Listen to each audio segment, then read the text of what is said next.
We are 6 days away from the debut of Star Wars Andor, and we are excited. Why? Because, first of all, we're going live next Wednesday. But second of all, we get to swing for the fences and make our predictions, our final predictions, even though we have an episode coming out Monday. It's our new show. Our final predictions for Andor on this episode of the Resistance broadcast. So welcome, everybody. I'm John. How are you? It's Thursday, 9:15. So yeah, we are less than a week away. It's amazing. Lacey, what? I can't even believe that we're getting potentially 2 hours of new live-action Star Wars in less than a week. Yeah, also, I'm going into this completely kind of fresh, not knowing anything about it except like, hey, this character really means a lot to me, and hey, I'm really exploring this character. Like, I don't know anything else, and I'm kind of enjoying not knowing things. Yeah, so, James, in terms of this series, like, heading into it, is there like a one thing that you hope it gives you, and is that for the purpose of enriching, you know, his Cassian's journey in Rogue One, or is it just like I'm going in and you mean like a canon thing? Yeah, or character thing, you know, that helps explain, you know, why Tivik took one in the spine at the beginning of Rogue One, you know, that sort of stuff. Like, or are you just going in like whatever they hit me with, I'm just going in with no expectations. I'm not saying you have like, they must give me this, but are there some things you're like honing in on? I hope they hit on this, hope they touch on that. Well, I mean, one thing that we have talked about before is that it's kind of interesting because we sort of start Rogue One and he's in a certain mindset, and then by the end of it, he has become like a different character. So he has a really good arc in that. And it's like, I'm hoping that they can deliver something where like by the beginning of this series, you're like, oh man, that doesn't feel like the Andor that's at the beginning of Rogue One, you know? That he actually has like a big like 2-season arc that leads him to this point, you know what I mean? Like almost I'd like to see him. I feel like he's going to start this. Well, we're predictions. We'll talk about it later. Oh, sure. Yeah. That's it. So, yeah, I mean, we may throw some bold ones out there, but really it's just our final predictions of what we're going to see in this show.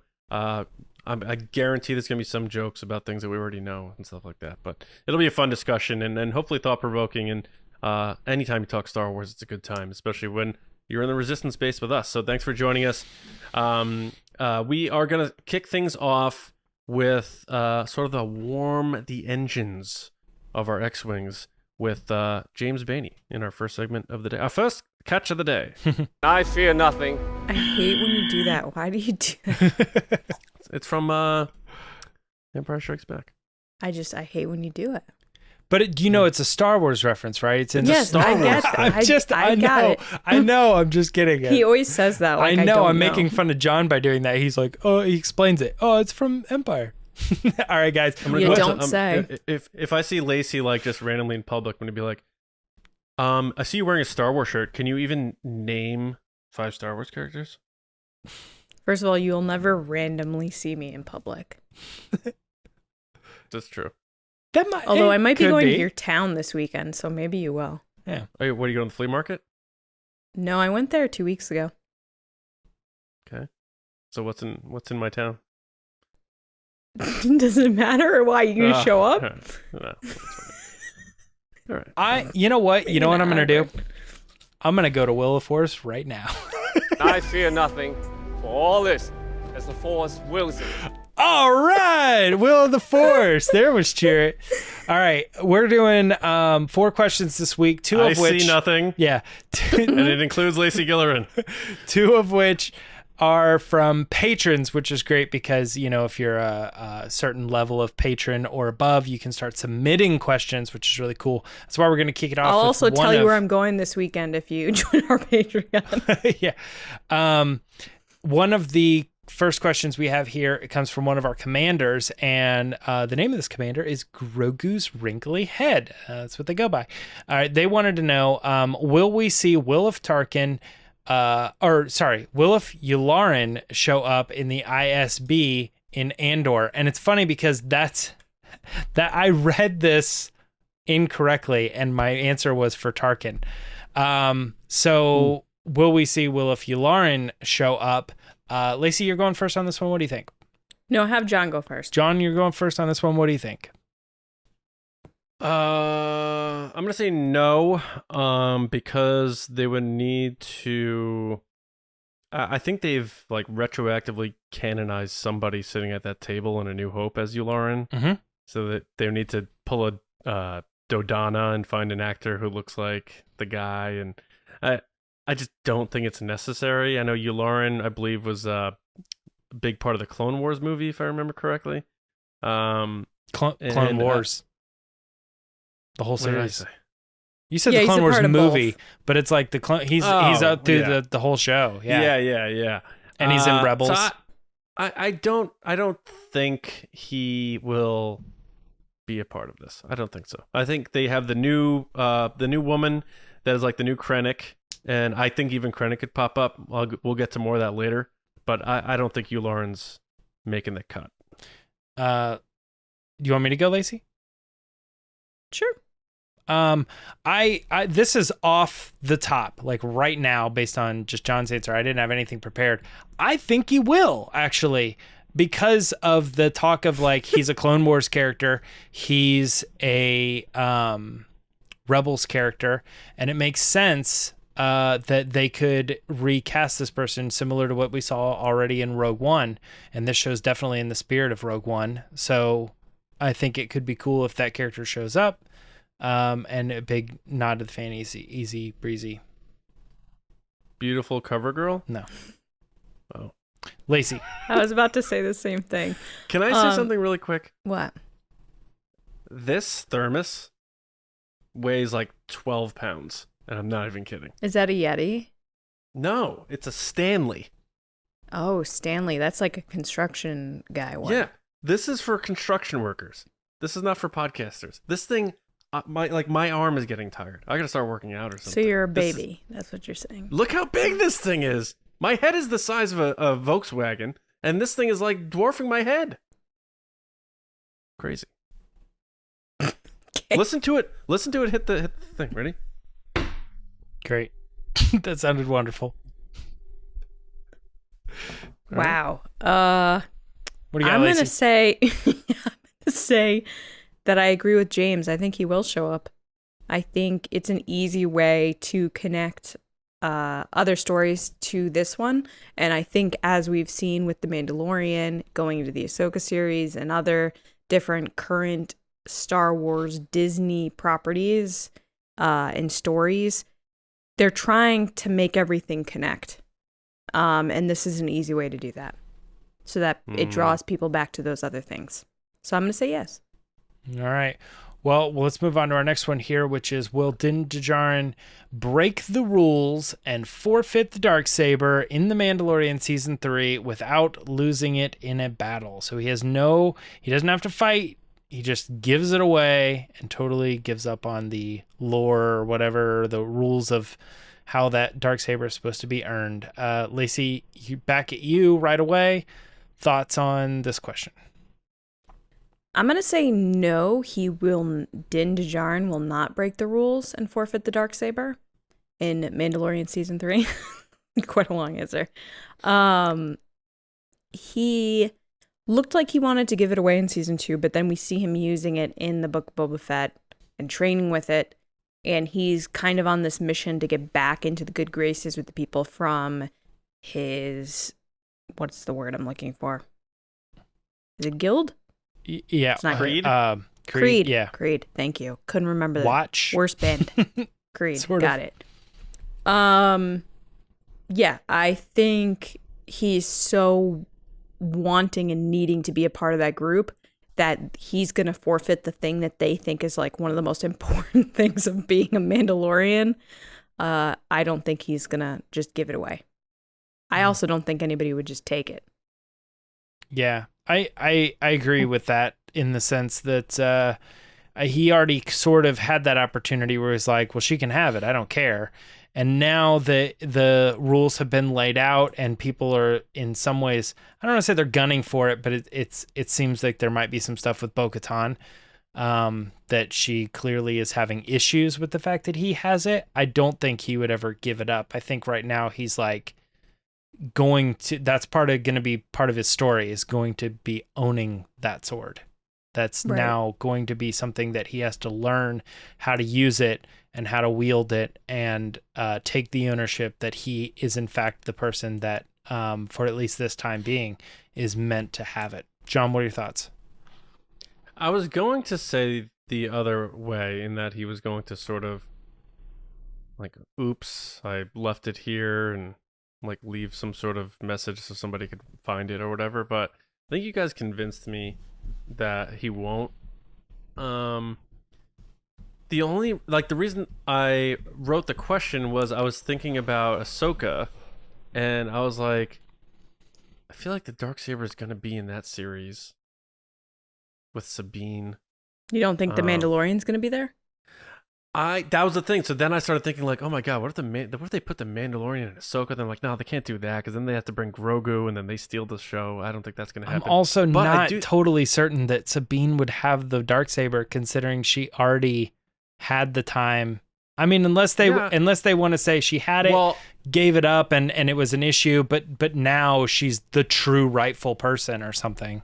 So I think she's going to be in Mandalorian season 3 as her live action introduction, sort of like they did with Ahsoka, to get the audience who are already The buy-in. all in on Mandalorian, to meet that character, so that when they get to the Ahsoka series, they don't have to worry about, you know, introducing her, so to speak, and that sort of thing. So I think she's going to be there.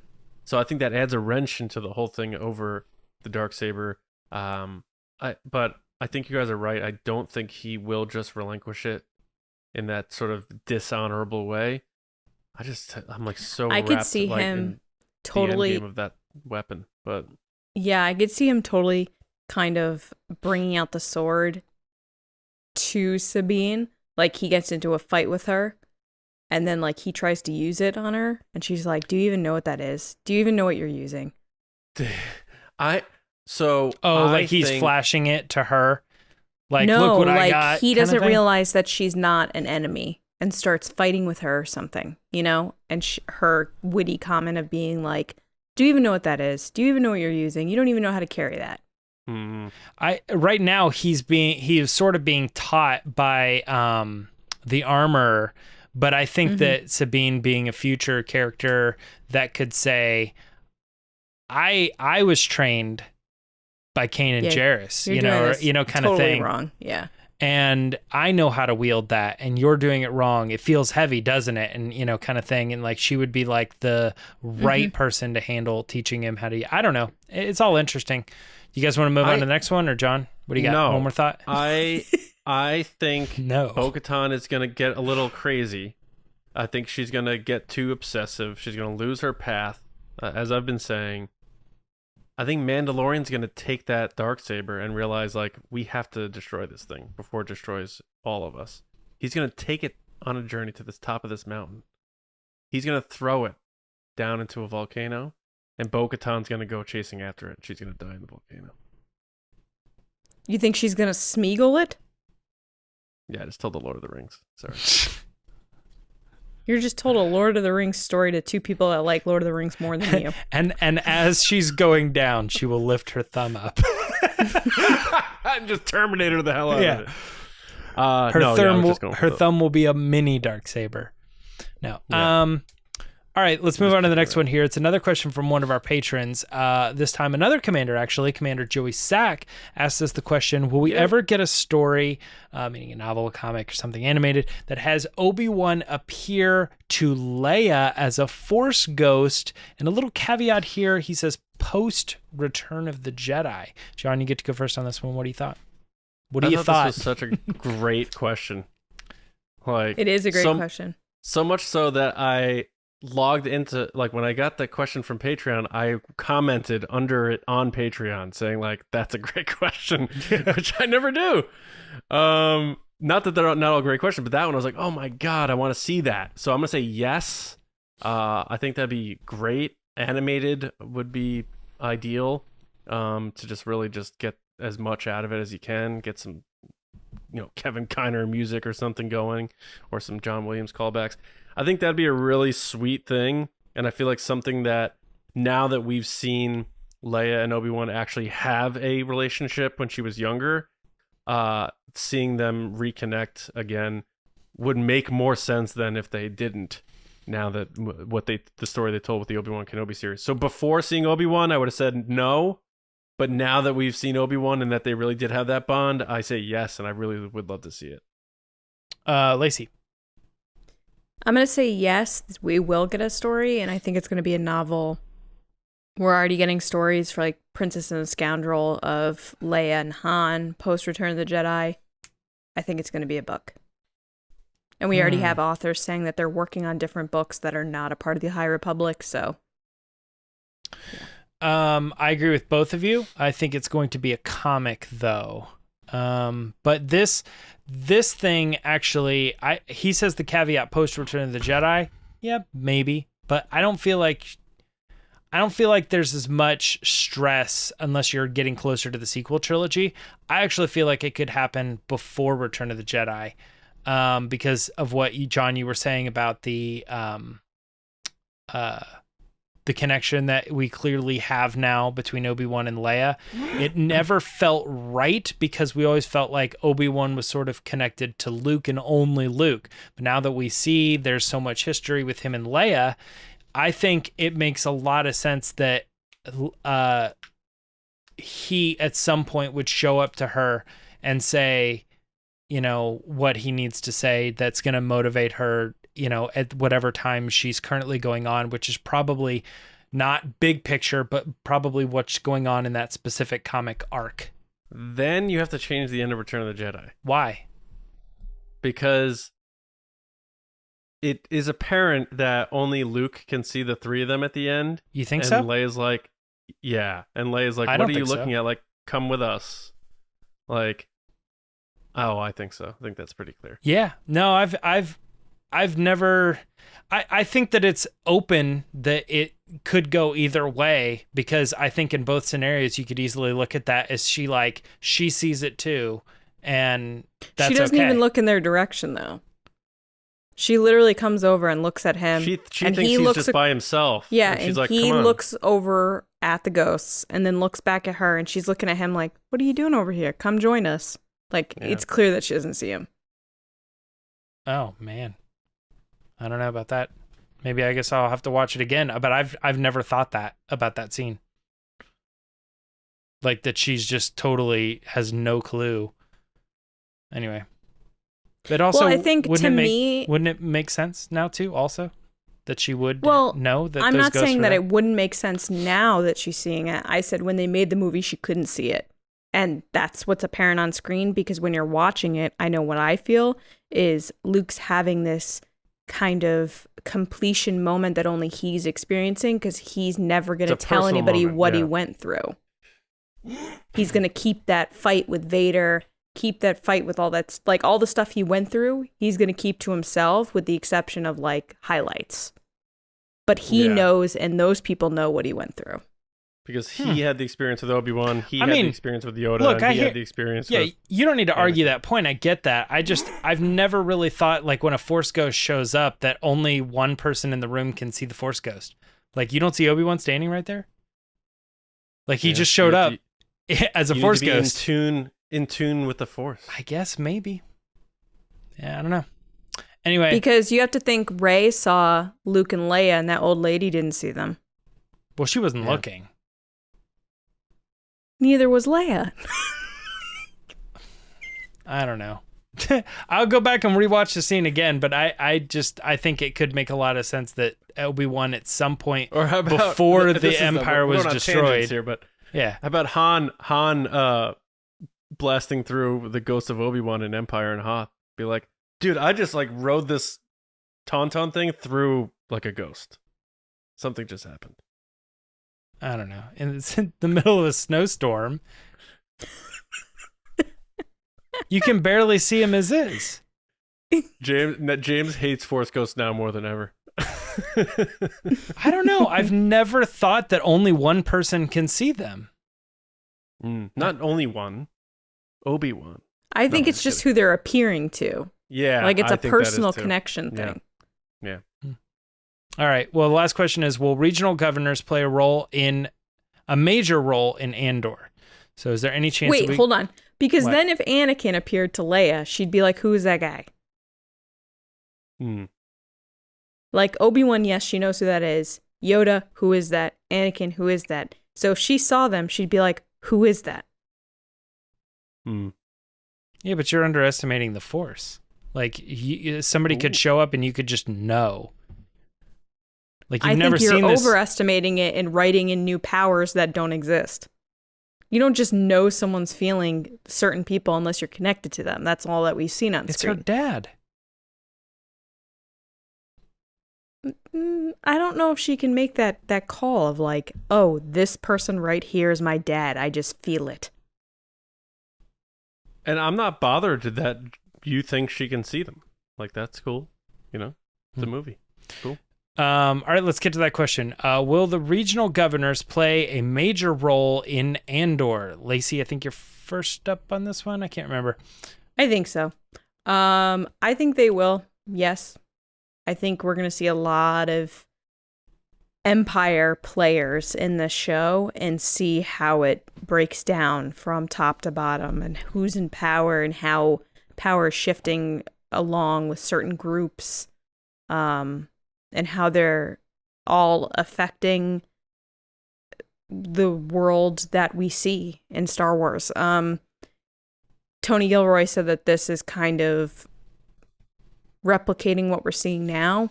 And I think in our own world, we're seeing a lot of different power structures within governments and other things that are affecting the world that we live in. I think this is going to be no different. So yes, we will. John?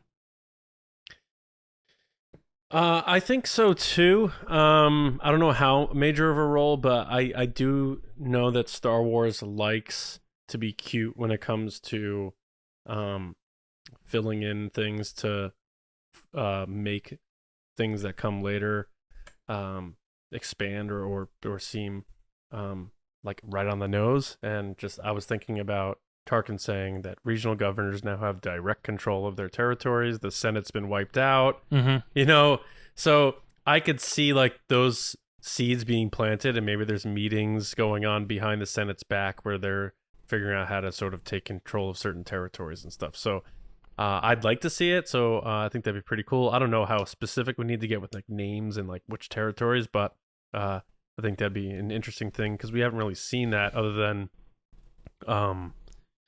Dryden Voss gutting one of them in his introduction in Solo. So I think that'd be pretty cool. Yep, I agree. I think that this is an easy way to just expand the world. You know, you've heard of these guys. Let's dive in a little bit more. John, you nailed it about the Senate and the regional governors, you know, now have direct control. All that makes sense. It's all leading up to A New Hope, even though it's leading up to Rogue One. It's all leading up to A New Hope in that way.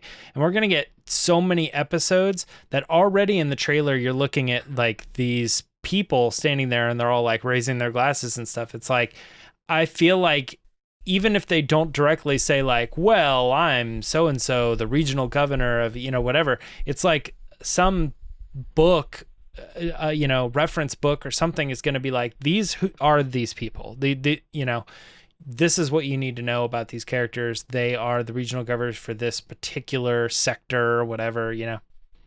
I also think it's going to explore the people on both sides of who's willing to sacrifice themselves for the greater good and who's willing to sacrifice others to get ahead. And these are those people. I think we're segueing nicely right into the discussion. You're so welcome. I planned all of that. Thank you. All right, John, take us out of, I'll take us out of Will of the Force. You take us into the discussion. All right, our discussion, final predictions for Andor before the series debut. Obi-Wan once thought as you do. We have 6 days to go. So let's just hop into it. Why waste time? They know what predictions are.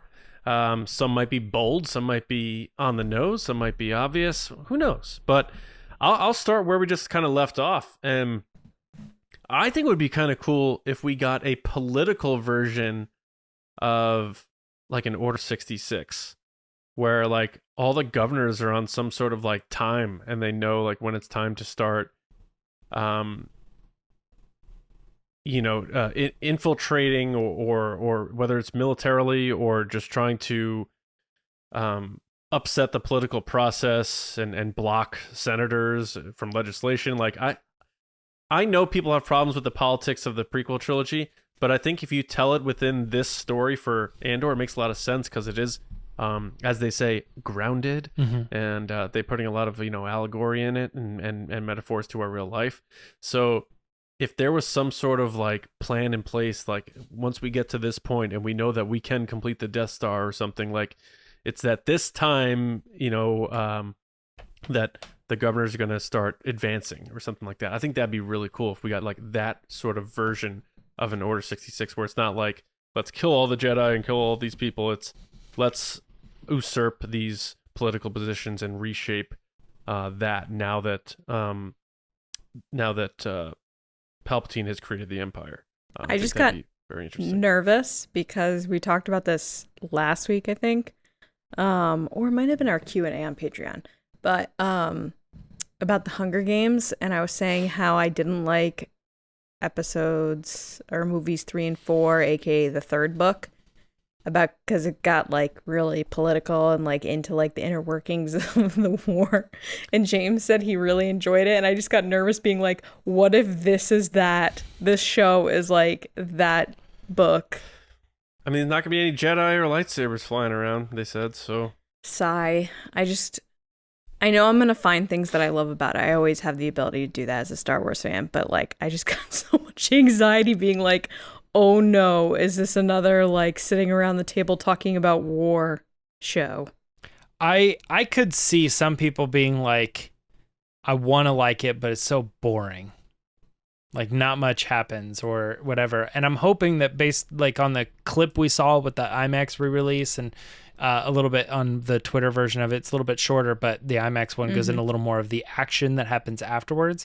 So, and I felt very much like, hey man, if this is the pacing of the show, that sometimes they're going to have these deep talks and then all of a sudden here's an action scene, and then like it moves along and makes the story have just as much weight as the people who are in there to see Star Wars. Let's see. I don't want to hear talking. I want to hear action. I want to see action. I felt like the short clip that we even got from the IMAX thing presented that pretty well, because it immediately turns into a big action scene right afterwards. So I'm hoping that is kind of the pacing for the show. Even in the first couple episodes, because I think they need a good 3 episodes to get you started. I'm a little worried that maybe, part of the reason maybe they dropped the first 3 is because like 2's kind of boring, or something. So then they want to give you at least maybe 3. I don't know, but it was always 2 releases before, so they were fine with that. And then it got a bonus episode when they moved it back. So I bet 1 and 2 and 3 are all fine. I don't think there's any like lull there.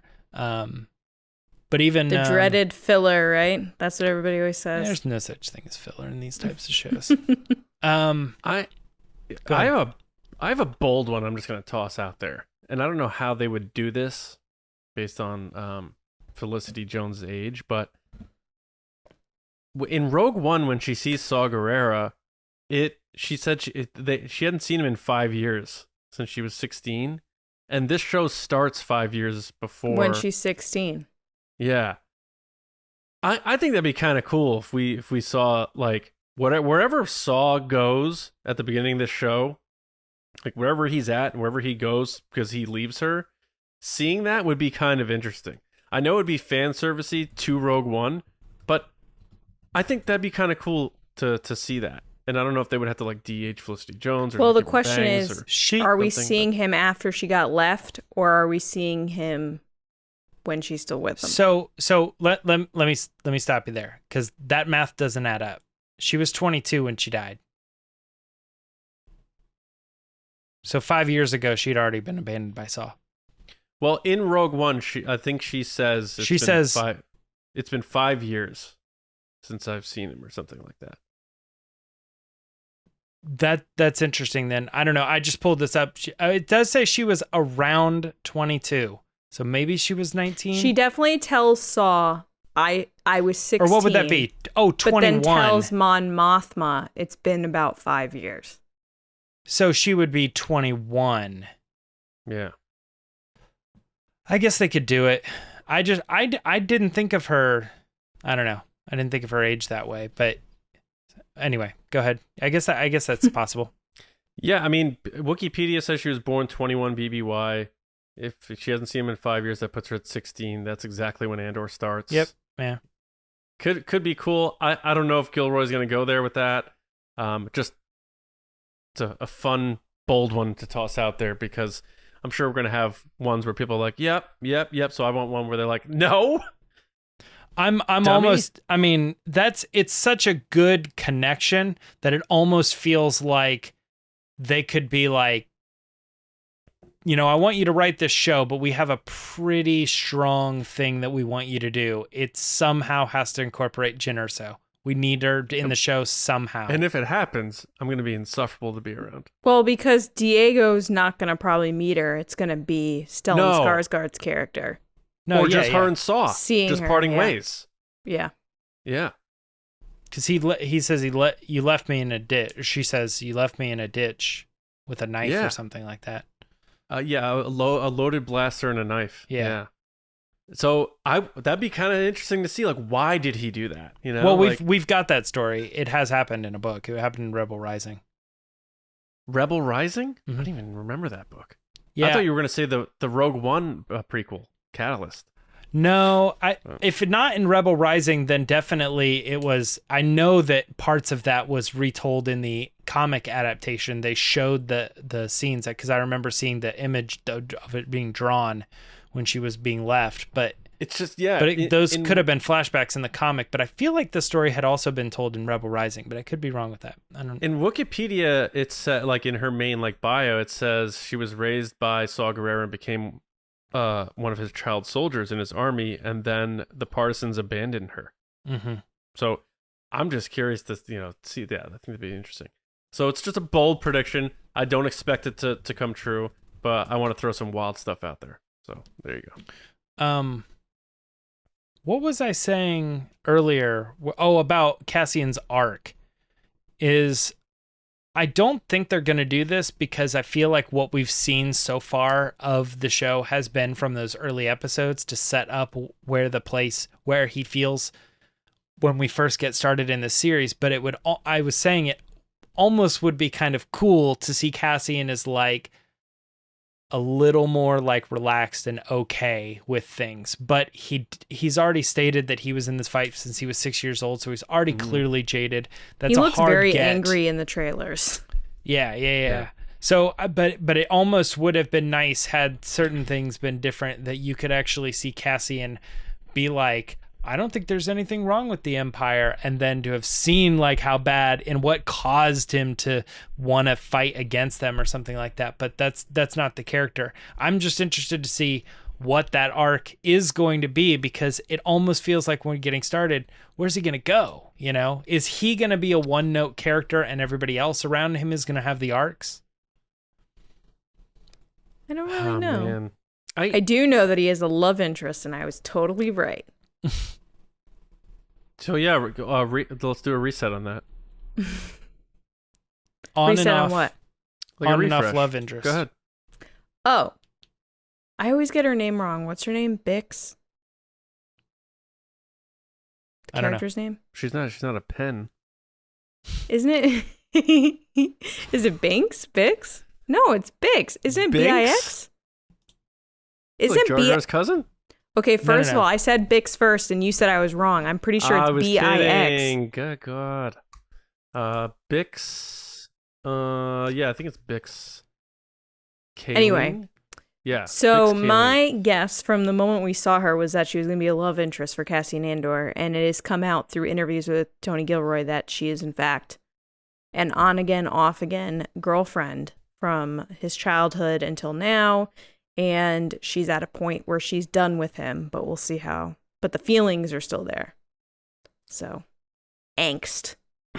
So do you have a prediction that she is going to betray him or be Well, I know on his she's not going to side? die, unfortunately, because she let that spill. In season 1, yeah. In season Yeah, 1. which we should keep this to season 1. I agree. But I think she's going to get involved in trying to help the rebellion and sticking up for people, and he's going to be kind of like, you know, mind your own business, don't get involved, you're going to get yourself hurt, and she's going to get herself hurt. Yeah, I get that. Possibly. There's one scene where you see like all these people in the white outfits running, and you know, like I She's said, it was bloody in one scene already, oh yeah, there's gonna be a lot of that going on, which is weird to see in Star Wars blood. I think the first time we see blood, isn't it, like, honestly, is Finn in TFA with the helmet. Unless you count the blood spray from Darth Maul when Obi-Wan cuts him in half. Well, there's I'm blood saying when they cut off blood. Bond Baba's arm. You see like a That's puddle true. of You do see blood. blood on the Oh, ground. yeah, that's laying true. on the ground. Yeah.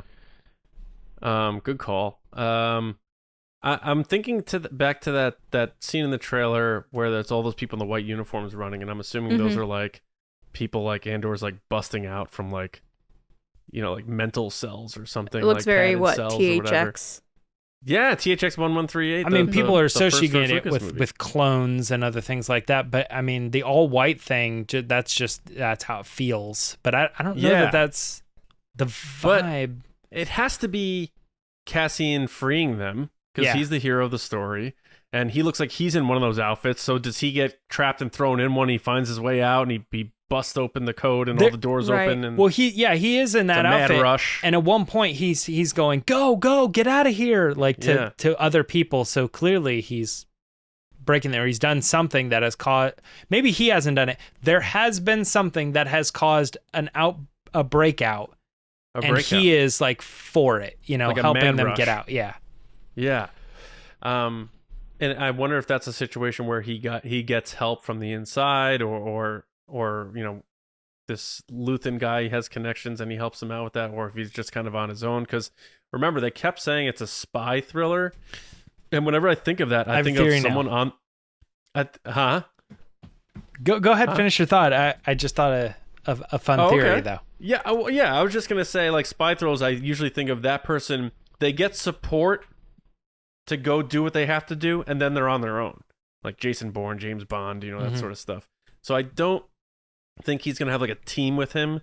I think it's gonna be one of those things where like he gets help and gets resources and stuff like that, but it's mainly gonna be him, sort of this like, you know, small fish in a big ocean sort of thing. And it's like you could like, they're probably gonna make it feel very overwhelming. Like, how is this guy gonna do this thing?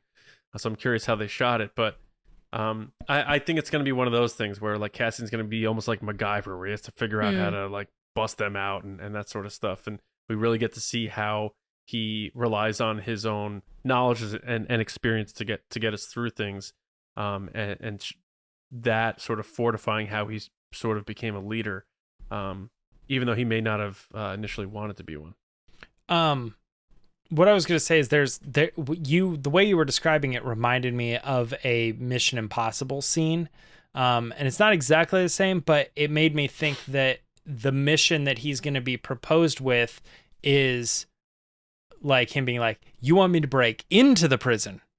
Like, you know, like there's one guy that they need to get out, and his mission is trying to like break into the prison, similar to how he's been stealing these things, as he said in the clip. You know, you just walk in and they're like, well, if he can do that and he's confident and that's the kind of strategy he has, maybe we can put him in the outfit. He can just walk right into this prison and then somehow get him out. But of course, like, this is where I made the Mission Impossible connection, if anybody knows what I'm talking about.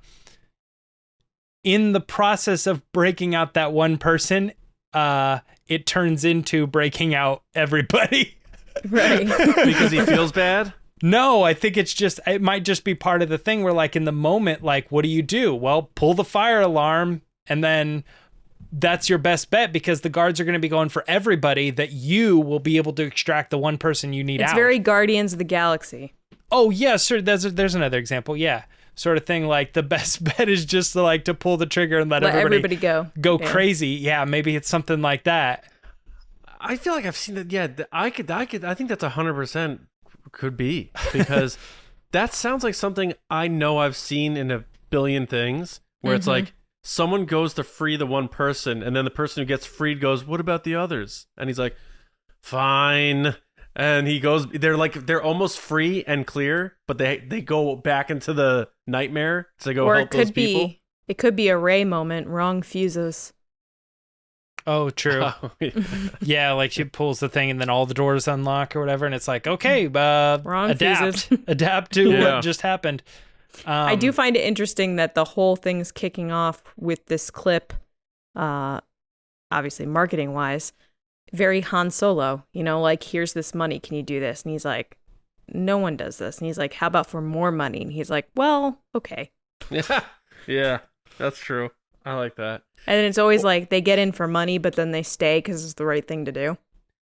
Yeah. Or Cassian could still be in selfish mode, and he's in there to do what he has to do, but maybe he's breaking her out. He puts on a white outfit and frees all of them so that he can escape in the mad pool of people and blend in. So he frees them for his own escape, and he puts on the outfit to not be able to be spotted. Mm-hmm. Gosh, where do we go?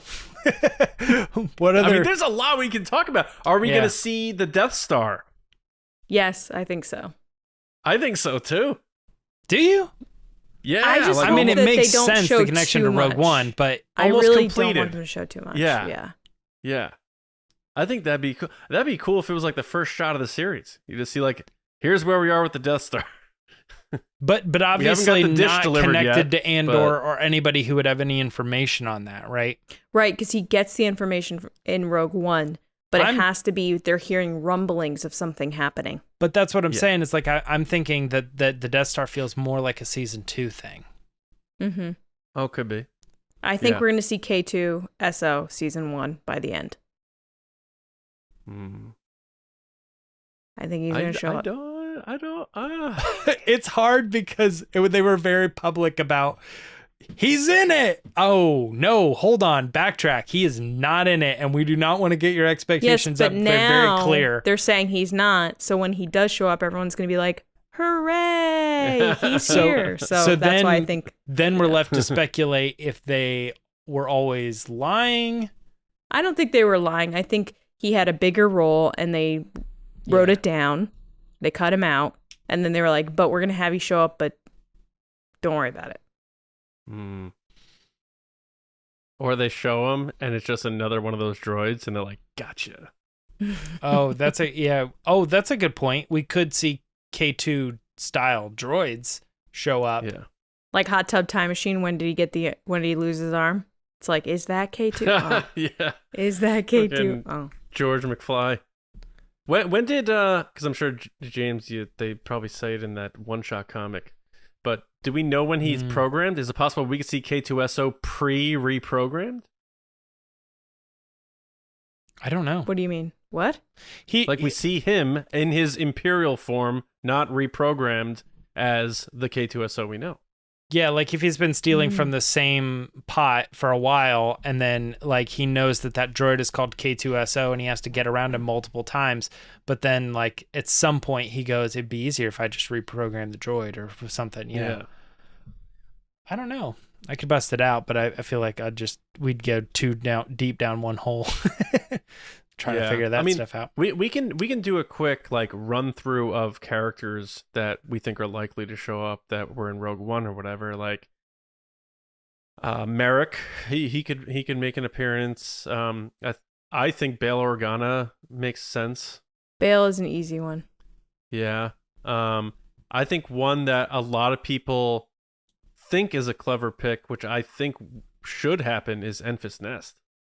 Oh, I really hope she shows up. Yeah, 100%. It just makes so much sense based on the end of Solo, and he gives her the credits to start the rebellion. Like, and we saw Two Tubes in one of the shots, and he was part of the Cloud Riders.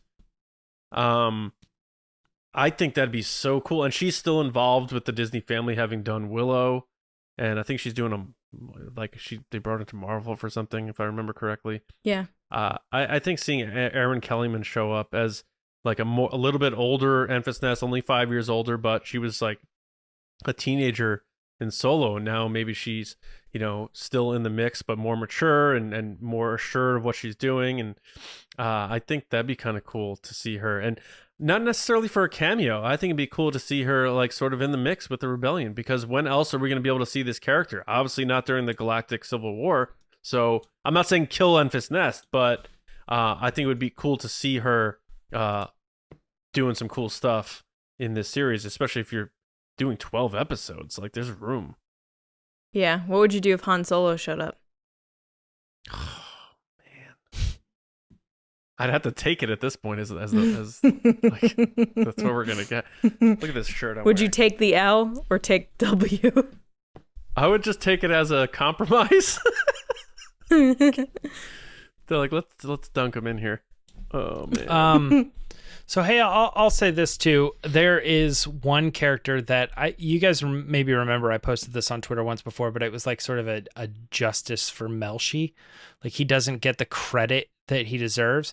That actor's still around. I don't know if he's been credited at all for being involved in the show, but he is, for whatever reason, very overlooked in that movie. Like, people don't think of him as a main character or anything. But even when you go back to like the original shot of like, hey, this is your first look at the Rogue One, there are the characters. Everybody looks at that photo and goes, yep, those are the 5 people right there. There they are. And Melshi's there. He's 6. Yeah. He's the 6th person standing there. And I'm like, he is just as important to that mission and everything that went on. Sure, he wasn't on them when they were on, Edu or whatever, but it's like, once he's early there, he's the one who rescues Jin. He's involved in multiple parts in the movie, including the light it up, all that. And we see his death scene and everything. Like, for some reason, I think people watch that movie and it's something about the pacing of the movie just sort of glazes over that character as if he's like not as relevant to that story as he is. And he led the operation to free Jin from the Wobani prison camp, I believe. That's what I'm saying. And he has even more to do. Like, they're regularly reporting back to him. He's kind of a middleman in the whole operation. So, for listeners, skip ahead 30 seconds if you don't want to be spoiled. This dude was already seen on set, James. Oh, really? With Cassian. Yeah. Oh, okay. Well, all right, I win. He was already there. I win. Oh. Anyway, welcome back. I think that's great if Melshi's involved. I mean, that's a great call, James, and the fact that he didn't really get like the attention that the others did, even though he was part of like the main squad on Scarif. Or leader of the main squad, wasn't he? He had to have been. So yeah, Baze and Chirrut aren't, and that guy Pow isn't. So it had to have been Melshi in charge of that main squad. Cassian was like, Melshi, make it look like, do this, go to this, do that. He gives him direction. Yeah, he gives him directions. I know he tells him to go one direction, and then he says, Baze and Chirrut, you're leading the squad to go this way, kind of thing, if I'm not mistaken. Right. I think he even includes Pow in there as well. Like, I think he's saying, you and Pow, you go this way, and then do this. So that's another character too, Pow, that could show up at some point. I think the main thing to look at here is when they go to why am I blanking? The planet. The Scarif. No, like the main JETTA? planet. Yavin 4. Yavin 4. When they go to Yavin 4 in Rogue One, who's in the room? Who's in the conversation? And those are always the people that are going to be likely to show up here. It's like, at this point in time, who were the people that they were kind of looking at like a go-to? And then Radis. Yeah, exactly. Radis. I think yeah. Steven Stanton's back. I think you've been too quiet, Steven. I think Radis is going to be in this. Yeah, and that's brilliant and genius. You know what I mean? Yeah, that's awesome. Do you think I just Baze and got so Chirrut are excited going to be in thinking it? about Radis, huh? Baze and Chirrut. That's tough, and we talked about this recently. Baze and Chirrut specifically would be a good get, but you can't have him interact with the character, and it would be nothing more than just literally a nod. What I think it's got to be the group in general, the Guardians. I think what would make more sense is to just create new characters that are Guardians of the Wills, let new actors be a kind of representative of Baze and Chirrut and their people, and then let them cause trouble for Cassian. And then later, when we get the line in Rogue One, those are the Guardians of the Wills. They used to stand for something, but now they're just causing trouble for everyone. It will be like, oh, I know exactly what the trouble you're talking about. I know what kind of trouble they are causing you. I mean, he could interact with them because he seemed to have recognized them. Yeah, so like that, my next question would be not just people, but are we returning to any places we've seen in Rogue One? I think obviously we're probably going to go to Yavin. I think that's pretty obvious. Well, season 2, we're definitely going to the Ring of Kafrene because they said it's going to go right up to Rogue One. That's a good point. Right. Yeah.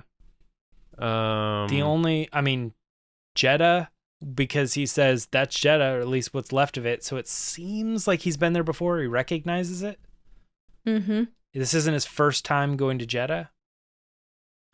Yeah. Oh, obviously, because what we just said, Coruscant. those are the Guardians of Wills, and they're now causing trouble for everyone. Maybe he has to go to JETTA for whatever reason, and this is where all this stuff happens. So then he will see Chirrut. He has to. If he's going to JETTA. Well, I think the that's where Guardians he could encounter him, yeah. we're only... Well, I don't know this. I'd have to look into the lore. Are the Guardians in more than one place? Or are they just protecting the temple on JETTA? Well, are they the Guardians of the Galaxy, or are they just the Guardians of JETTA? The Wills. That is a really good way for them to get the Force, at least, involved in this show. You don't have to have Jedi and lightsabers and stuff, but if you have people talking about the Force and like using it to influence their thoughts or beliefs or whatever. Yeah, and I think they'll probably have lines from Cassian and other characters being like, that doesn't help us at all. None of that's what got us into this situation or something like that. I was thinking of proposing the idea of, would we ever hear anything political? This is when, John, you were saying about the Order 66. I thought the direction you were going down is, will any political aspect of the show reference Order 66? Like when somebody says, well, when the Jedi used to, and they're like, the Jedi turned against us, 15 years ago, that all ended. And you need to stop, is there going to be some reference to like the Jedi and how they were the betrayers, and they, what they did caused the Empire to be this great thing that we all have now? Is there going to be any sort of reference to the Jedi and the end of that? Because it also sort of references the beginnings of the Empire, which clearly all these guys are very proud of themselves. Like, well, we're part of the Empire. The Empire's the greatest thing since sliced bread. Right. Yeah, like someone saying something like, the Emperor's men are still hunting the remaining Jedi to this day and making sacrifices for the Empire. How dare you bring up the Jedi? And that's sort of a loose way to bring up Inquisitors and Vader. And will we see an Inquisitor? Probably not. In a passing statement. Well, how about these two ones? How about Krennic? How about the Emperor? I think we will see the Emperor because they're only going to refer to him as the Emperor. Yep. Not happy about it, but I think it's happening. Not happy about Sheev? Somehow he's returned again. He's running the show. I hate it, John. I don't. That's like going to see the Rolling Stones and being mad that Mick Jagger walks on stage. That is not the same. I don't know. Start me up. I feel like the way they used him in Obi-Wan was like he's on the phone call. He's the hologram. And so we've already seen shots of the Senate, so it seems likely that he could be in Oh, the he he is room. has the to Senate. say something. Yeah. But he also could be. I feel like I remember seeing. I don't know where this was from, like Rebels. John or is a enjoying the comic or fact something. that I have to look at Palpatine on screen again. I don't know if it was. James just goes, well, we see the Senate. And I said, well, he is the Senate. Yeah.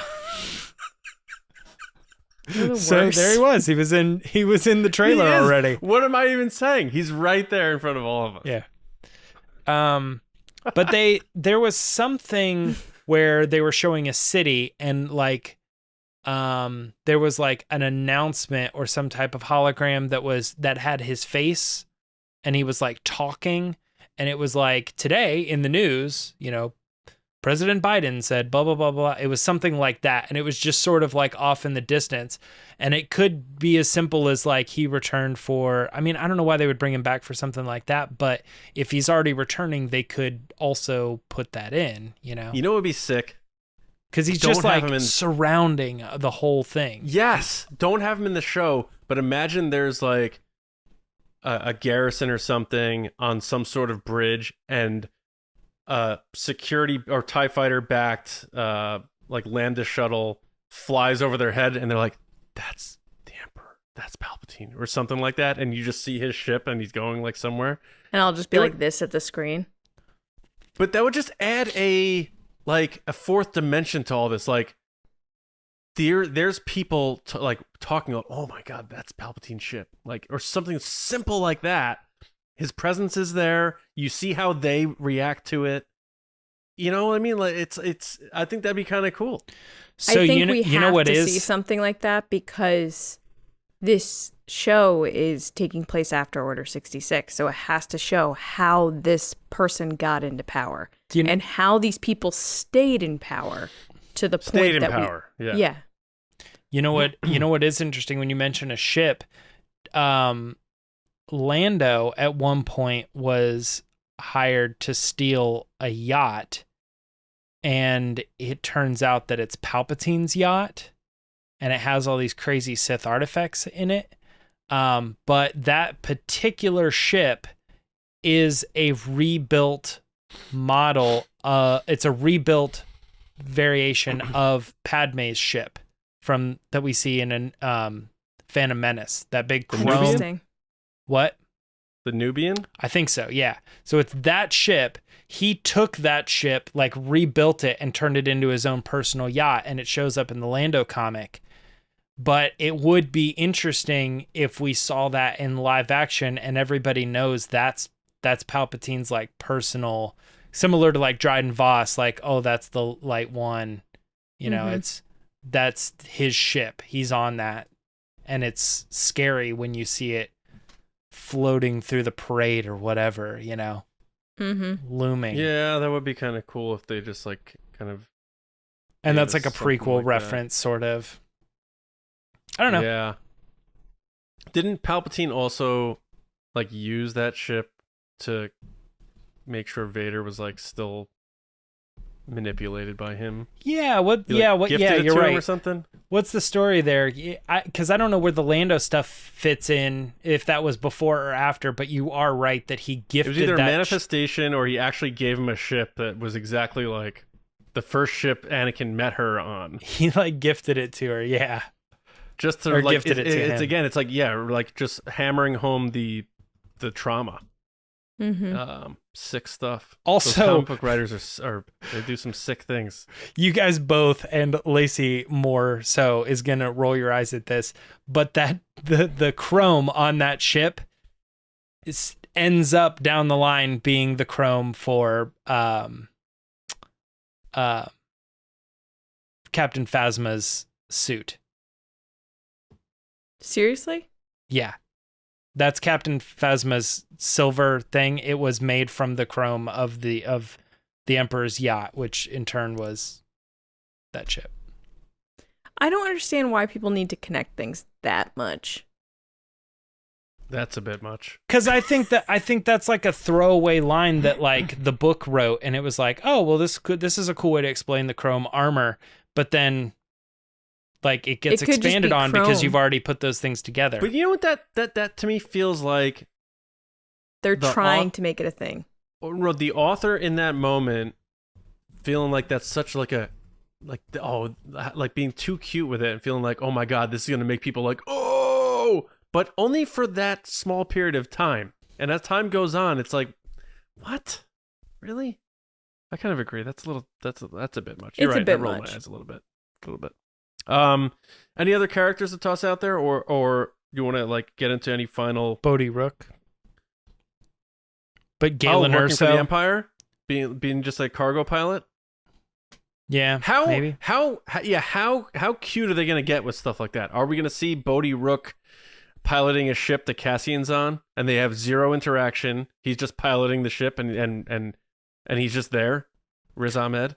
I mean, they did the Ponda Baba thing in a Rogue One, so I don't did. think it's beyond them to say every once in a while throw in a like, oh hey, remember this, see this, very Like, are we blatant gonna get Easter the egg. entire Rogue One squad just to see them again? Just like that's so like sprinkled in these for 24 I don't know if episodes. I want that. I'm okay Yeah. with it if it happens. It but I depends don't on know- the execution of it. I don't want people thrown in there just to be like, hey, look who it is. Yeah, like Bodhi Rook's piloting, and Cassian goes to get off the ship, and he looks at him, and he's like, you seem like a good guy. I just want to say that. Like As at long this as point, he maybe loses like, those what if eighth the grade Bad science Batch shows goggles? up, or whatever. Like we get a little ridiculous. When I was running through people just a minute ago, I thought, well, what about Rex? Because we have Tamara Morrison, he could pull it off, but they wouldn't waste it before Ahsoka. That makes more I don't sense. think they'd do it before Ahsoka. Yeah, but after Ahsoka, they could do it in season 2, but it still doesn't. I don't know. So are you? I mean, he ruling clearly out- was involved in the original stories, as they've made it clear. Here's he one fought for you. on Endor and stuff. So are you ruling out the entire Ghost crew then because of that reason? And how about I don't think he will, but I just want to see your thoughts. Thrawn.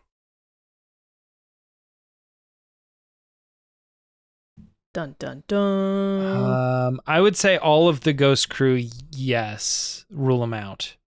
Oh, rule them out. Okay. Yes. Got it. Yeah, I agree. Thrawn, Dun, Thrawn's dun, dun. I'd have to like look at his timeline to figure out when he came in and when he started moving up the ranks. Yeah, I mean it's before Rebels, so Yep. It's actually funny. There is a character in this show that every time I look at him in the show, he looks like Thrawn. Mhm. And I remember you pointing that out to me. And to me, it almost looks like they have taken a blue character and edited him to turn him more of a natural color. But when we actually watch the show, he'll be blue. That's what it looks like to me, just like the way he's standing and just like looking at the scene. You're like, something's weird with that guy's skin color.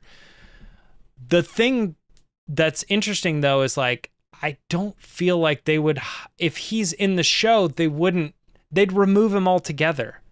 They wouldn't like. But for people that don't know who Thrawn is, to bring him up now would tie him back to the Mandalorian. No, and I get that. I think that it would make sense to have him in at this particular time. And when you watch the trailer, look for the guy. But I like, is the person even in that scene, is that a known actor? Because they're not giving it to that random dude who nobody knows. And then like, they're trying to say, whatever it would be, 10, 15 years later, something like that, they're going to give it to a different actor, I guess. Maybe. Yeah, I guess. It's possible. Anyway, that's a crazy, wild fan theory that I've not seen anybody pointing out, but I really think that guy he has a Thrawn vibe in the scenes that I've seen him in. That's interesting. That is a bold one.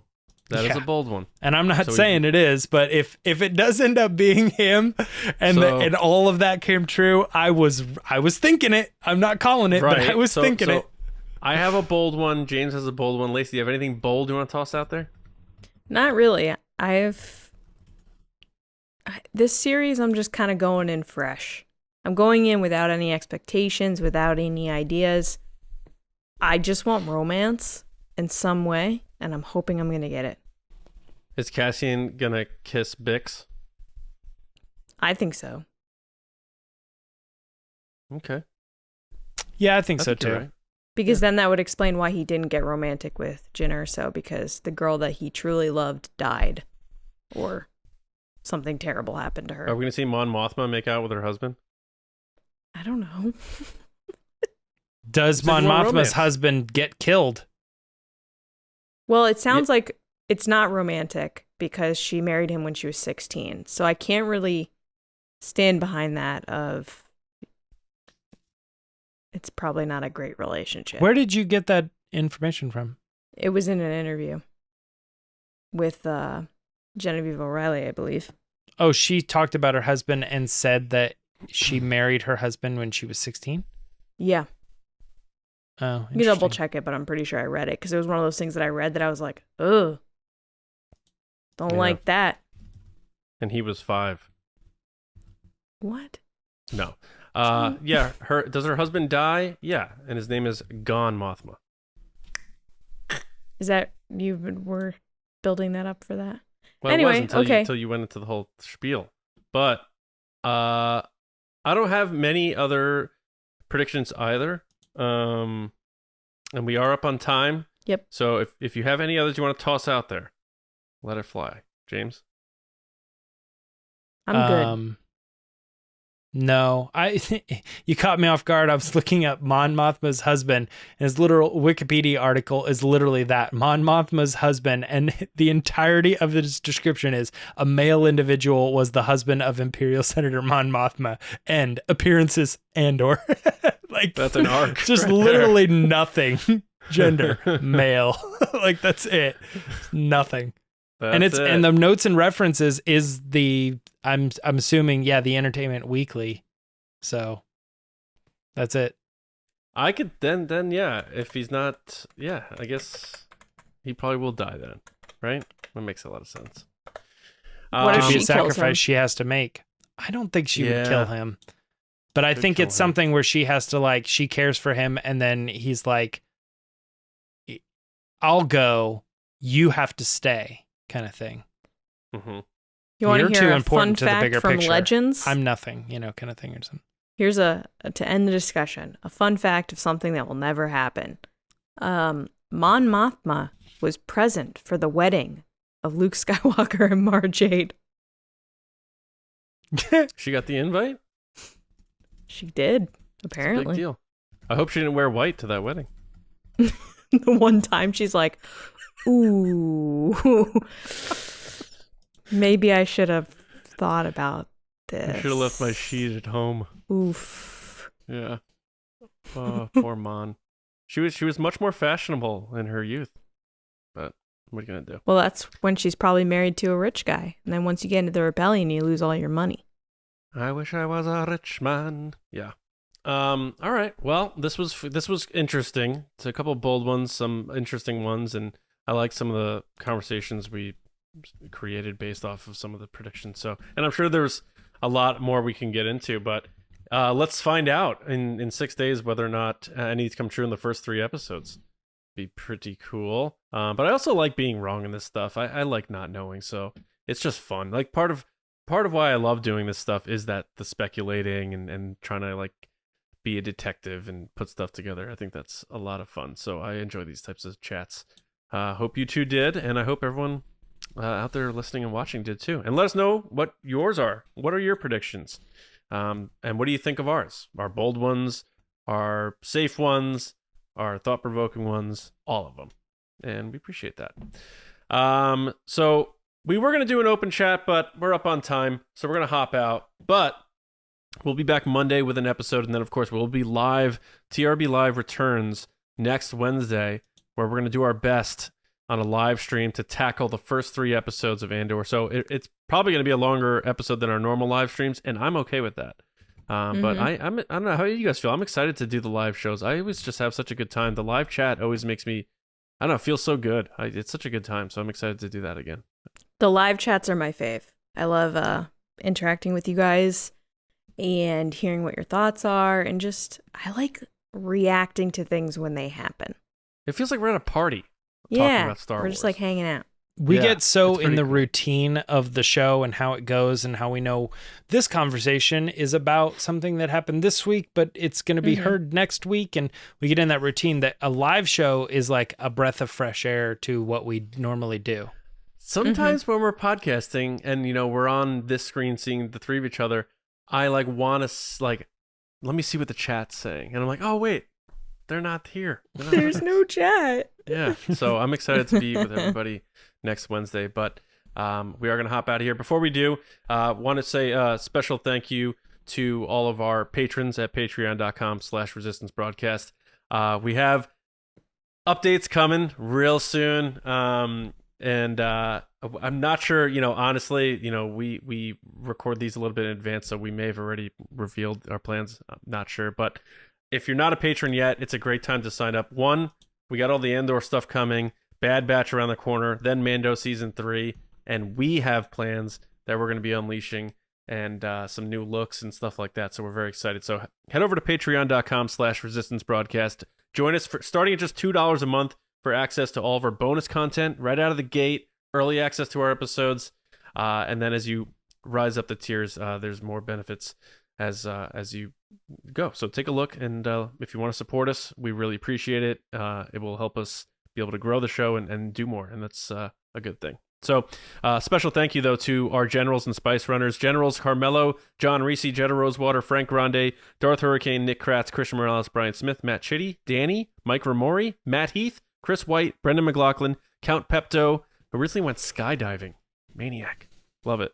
Samuel Zilke, Sneaky Zebra, and Val TRICHKOV, and our Spice Runners, David Probus, Neil Shaw, Kendall GELNER, Ryan WAARA, Dave HORNAK, Thomas HENNESSY, Andrew Staley, Jeremy Myers, and our newest Spice Runner, Michael Fry. Thank you all for your support, and all of our patrons appreciate that. StarWarsNewsNet.com for all of your Star Wars news, reviews, editorials, information, and more. If you want some TRB swag, make solo 2 Happen shirt, TRB logo, what have you. If you're watching on YouTube, links are right below. Takes you right to the shirt to buy it. Or check us out on Spring. Look up a Resistance Broadcast and you'll find us. You can find me on Twitter at Johnny Hoey, writing and editing at Star Wars Newsnet, and my movie podcast, Just Like the Movies, where we'll actually, James brought it up before, but we're going to be doing our next podcast on the very first Mission Impossible, I believe next week. So Called it. Check that out. Lacey, how about you? People can find me on Twitter and Instagram at Lacey Gilleran. James. Twitter and Instagram, both at Myra Trunks. All right, everyone, have a wonderful weekend. Get geared up for Andor, but don't forget, we'll see you Monday with our last episode before Andor debuts right here on the Resistance Broadcast. See you around, kids.